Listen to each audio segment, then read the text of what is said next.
Welcome back. We've got a special edition of Compliance Clips. Winter storm warning. You've obviously seen it. You've been in it. Look at the crazy snow that's outside. Rick and I have got some news and information that you need to know. I don't know if it's news and information, John, but I will say that when that snow started coming down, the first thing that came to my mind after I don't have to go to work in this is the winter snow memo, where we're talking about winter driving. Mm-hmm. And you know what? This is a message that everyone's got to get out on an annual basis. And while we've got the opportunity to give the carriers, the insurance companies' perspective, what is it that the insurance companies are looking for? Because when they come in to do an assessment, they always talk about that. What are you doing to mitigate your winter driving issues? Yep, we are. And we're looking at how are you delivering that message? And you know what? I think from a common sense approach, we can all understand that the same message to everybody doesn't fit. So that's where the insurance company looks at going, well, how are you trying to be different from everybody else? And that's where we have to take into account all kinds of different aspects of the job of driving this truck, from where you're traveling to, where you're traveling from, what weather conditions you're going to run into, what type of equipment are you hauling. So we're looking at that and going, how are you delivering that message to those drivers? You and I've talked many times, experienced versus inexperienced. How do you get that message across to each other? And that's kind of the crux of what was here. As I was watching that snow fall and this memo was coming across my mind, I knew that a few of my clients are going to say to me, Rick, what is it that the insurance company is looking for me to provide? And as I sat down to compose it, it's like, I can't write a single communication that will meet the multivaried requirements of my different carriers. So yeah, as you say, we've got things to deal with the experience. You know what? We're in a business now where we're seeing a lot of new drivers come in, but we still got a lot of the experienced roadworthy kings that have done this year after year. You can't give those two guys the same message or those two girls the same message. That's right. And if you've got a van driver versus a flatbed driver versus a tanker driver, that's not the same. You got a city P&D versus long haul going through the mountains. That's not the same. So what are the takeaways, John, that we can give our audience before we go into our really cool AI created video presentation talking about this in a little bit more detail? Yes. Well, you know what? This is where we've got to put on our thinking caps and think outside the box. How do I deliver that message? And sometimes you don't have to work real hard at it. Maybe look at your dynamics that you have with your fleet. Who are my drivers? And why not talk with your drivers and say, what would you like to hear? What would be helpful for you? What would be helpful for you? You're both doing different things. And you might have a guy who's really experienced on highway and mountain driving, but he's new to the in-town stuff. He's doing more local stuff so he can be home at night. All of a sudden, I got a new dynamic I never paid attention to before. And then you think about what message medium you're going to use. Right? Are you doing audio? Are you doing video? Are you doing email? Are you doing print? Are you doing all three? Well, and we have to keep in mind who's going to read it. Are they going to read it? Are they going to understand it? You and I talked about this once before, the old flyer in the mail slot, right? That's right. Some guys are going to read it and go, hey, this is great news. Other guys are going to be like, same old stuff, Older guys might not be interested in using that smartphone to get some digital information. Maybe they want to hear it face to face, or maybe they're the ones that want to read it. So, great point.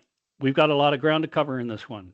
And as I indicated before, we're trying something new and brave because it's a brave new world we're in. We're actually going to use AI to take our readers and our listeners through a little storyline of what to consider as you're putting together a message. And John, I think I'd like you to reinforce this. The message isn't just to the driver, is it? No, it's not. It's not. It's you're trying to build it on a cultural basis. You're trying to get everybody to buy into it. Even your office staff, you want them to understand because you want them to come to work and go away safely.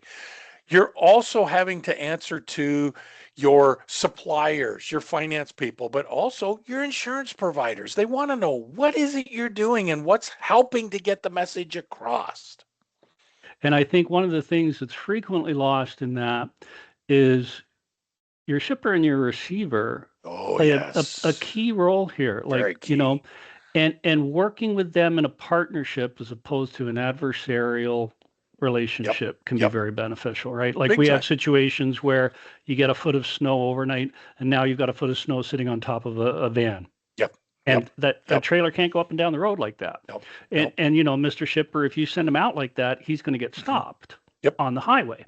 Yep. Or we're going to have to send him miles out of his way to where it Yep. can get cleaned, or we're going to have to Yep. call someone in to get it cleaned.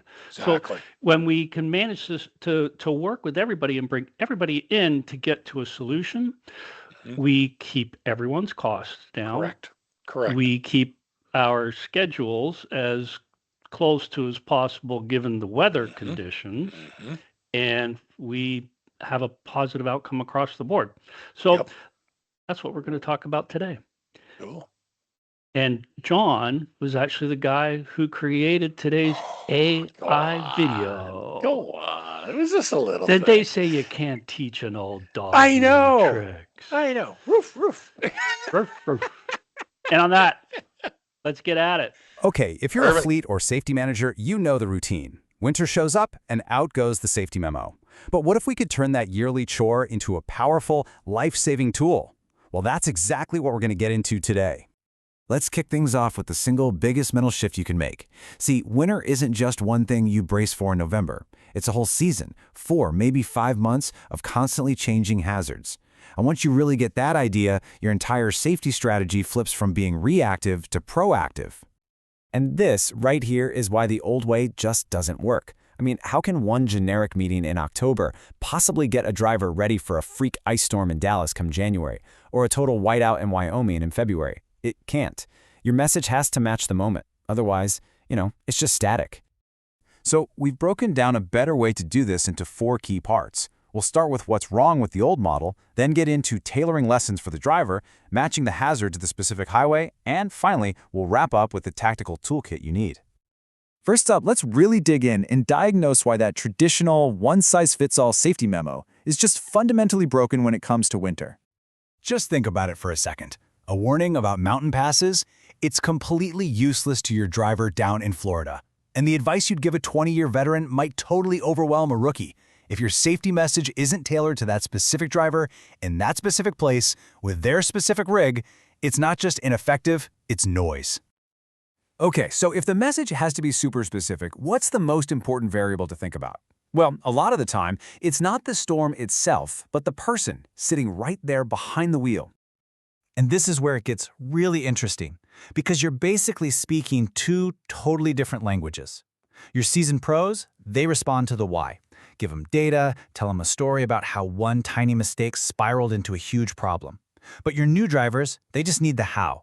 Clear, simple steps, what to do and when to do it. This quote just nails why peer mentorship is so incredibly powerful. Your veteran drivers are an absolute goldmine of wisdom. You've got to tap into it. Get them to share their stories. And hey, when you use one of those stories in a safety brief, buy that driver breakfast. It's a tiny, tiny investment with a massive potential payoff. All right, so we've tailored the message to the driver.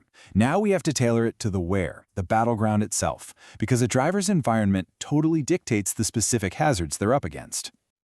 When we think of winter danger, we often picture that high-speed spin out on the interstate. But in the city, the real enemy is low-speed chaos.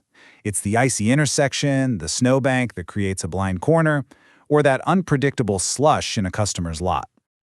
So, your message for city driving shouldn't be about high-speed control. It's all about constant, non-stop vigilance and defensive driving.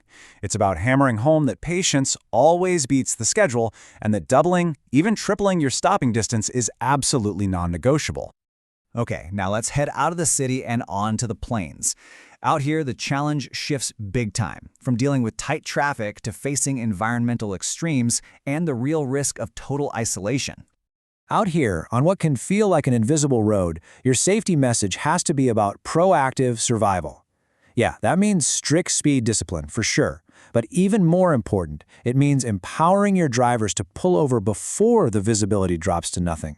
They need to be your eyes on the road, sharing those real-time conditions with the rest of the fleet. And finally, mountain passes. I mean, these are the ultimate test of a driver's mechanical know-how and their deep respect for the basic laws of physics. This is just the absolute truth of mountain driving, isn't it? The choices you make before you even start that descent, your gear selection, your brake checks, that's what decides the outcome. There are no do-overs once you're pointed downhill. So your messaging for the mountains has to be all about technical mastery and just relentless preparation. This is and reinforce that precise speed management is everything. All right, let's bring this all home. We've got the right message for the right driver in the right location. Now we need the right toolkit, the policies and the prep that create the foundation for a truly safe operation. This is the foundation for absolutely everything. Before we talk about gear, before we talk about training, we have to talk about culture. The tone that leadership and dispatch set creates the real rules of the road, no matter what the safety manual says. Your policies have to, without a doubt, empower your drivers to make the safe call without any fear of getting pushback. Giving them stop authority isn't just a nice idea, it's the ultimate safety tool, and frankly, it's a powerful shield against legal trouble down the line. This is a really stark warning from an insurance expert, and it highlights why being prepared isn't just a good idea, it is a non-negotiable responsibility. The carrier is on the hook, and the consequences of not being ready can be, well, fatal. So, what does it cost to prevent that worst-case scenario? About $50. That's the price of a basic winter survival kit, a kit that can stop a simple breakdown from becoming a life-or-death situation. The return on that investment is literally infinite. Now, what's really great here is that this isn't about fancy, high-tech gadgets. This is a simple, proven toolkit for survival, a candle in a can for heat, good wool blankets, some basic tools to get you unstuck, and a power bank for your phone. It's simple, it's effective, and it saves lives. And really, in the end, providing this kit does way more than just get a driver ready for the worst. It's a real, tangible symbol of your safety culture. It's a clear statement that goes beyond words and says, we are fundamentally invested in your well-being. So, we'll leave you with this question. Take these frameworks, tailoring your message to the driver and to the terrain, and apply them to your single biggest winter headache. Whether it's tricky city yards or those scary mountain passes, just start there. Because targeted communication isn't just better management, it's how you bring everyone home safe. Go on the 12th day of winter, my inbox said to me, 12 inches of snow falling here. 11 car pileups, 10 frozen airlines, 9-hour highway closures, 8 yards with no plows, 7 stuffed trailers, 6 frozen brake drums, 5 tow trucks, 4 snapped airlines, 3 miles of black ice, 2 frozen no starts, and a truck in the ditch. Hey, thanks for tuning in. We hope you found today's materials to be useful and you can put them to work. Be sure to subscribe to our YouTube channel so you never miss an episode. And if you've got questions from today's material, or maybe you're just looking to improve your safety and compliance game, please feel free to reach out to either me or John. And remember, you can't manage what you don't monitor. The key to compliant profitability is just one phone call away. So until next time, put the phone down while you drive and keep your eyes on the prize.